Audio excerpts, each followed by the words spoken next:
G'day, this is Bruce and welcome to my shop on this Easter Sunday 2016.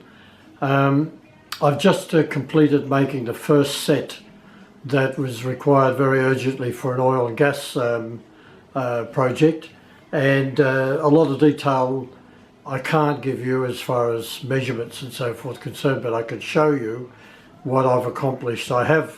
This is the last in the series of this Easter panic, and I'll just pan in here in a minute.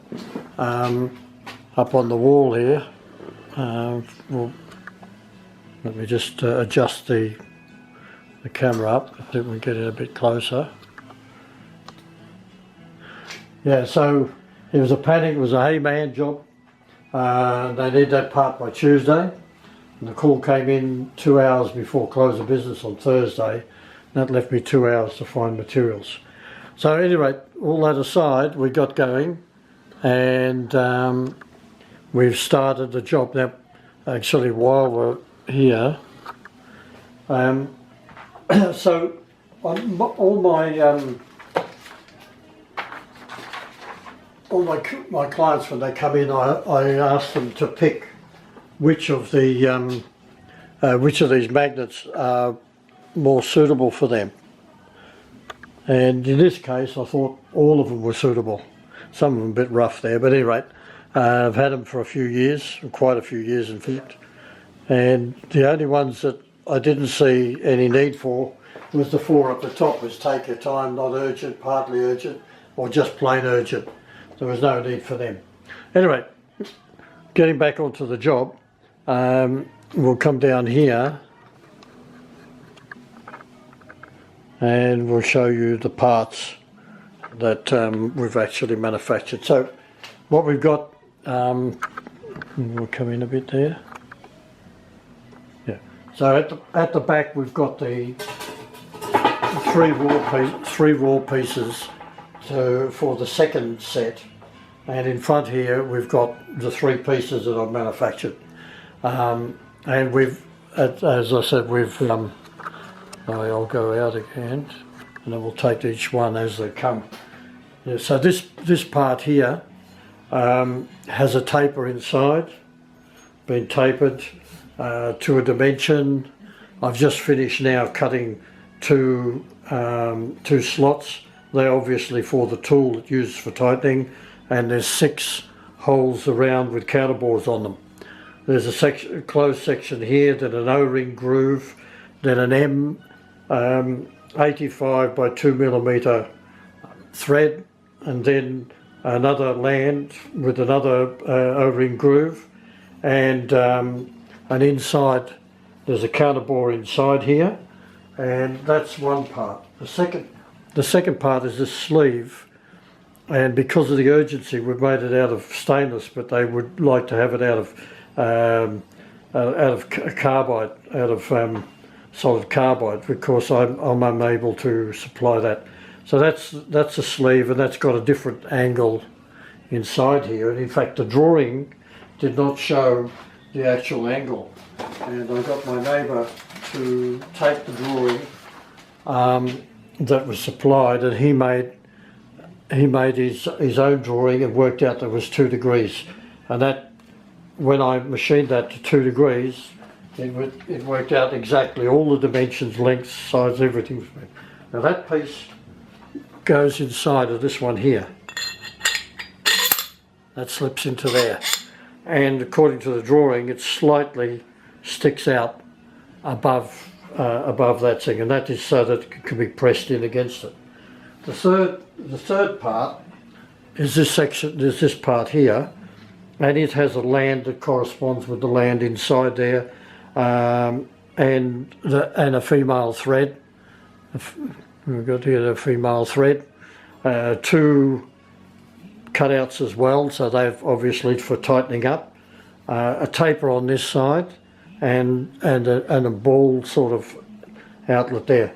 Now this, all things being equal, these two should mate together, and then this section here, this section in here will press down on that insert and hold it in place. I don't want to lock it up.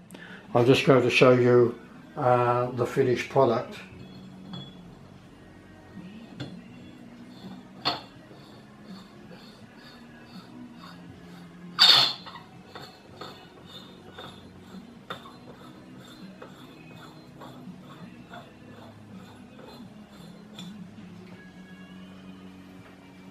There we have it.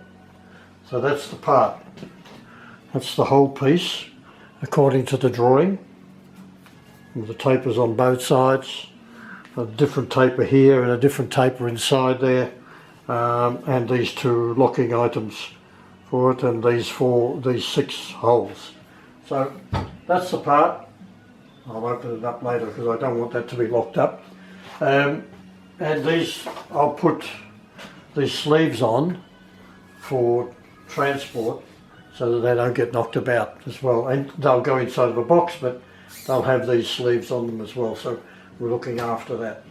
Now I'll just raise that up. Now as is my habit occasionally, first of all I have a beer because I've finished this particular one.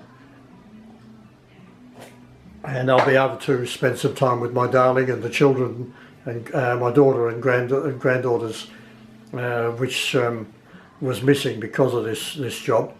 Now what I want to do is to show you actually the players in making this job, and quite often forgotten what we actually use to get a job done, and sometimes it can be quite a lot of tools and so forth.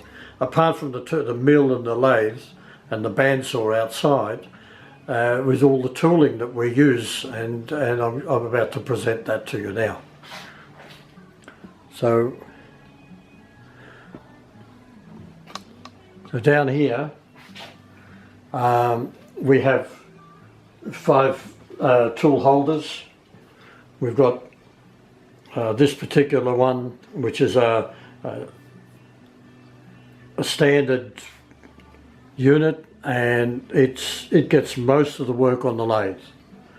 Next to it we've got one that uses a T&MG, and we use this where we had to get in close to a machine where we couldn't, where we didn't have access, very much access, and this one wouldn't fit.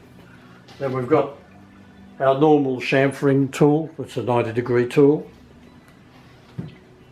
We've got a chamfering tool which is actually off the mill, but I set it up in here and I use that for doing internal chamfering, and it works very, very well.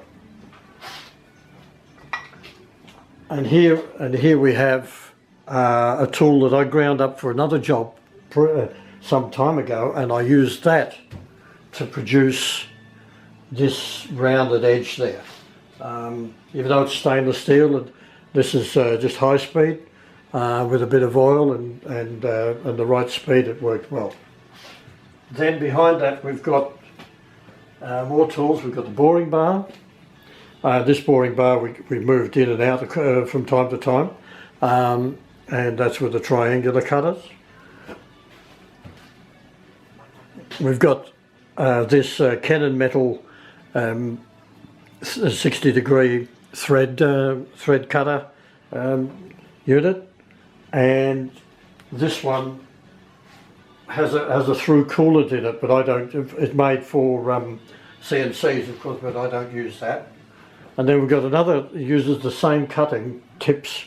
There's the external Kennen Metal unit. So that was for the internal and external.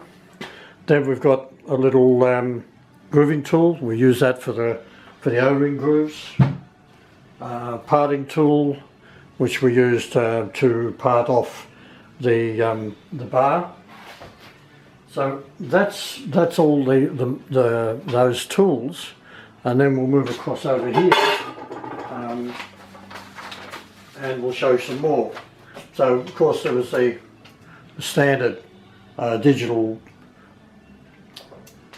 vernier,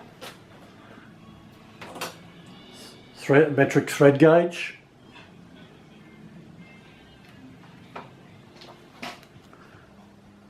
torch, wobbly doodah,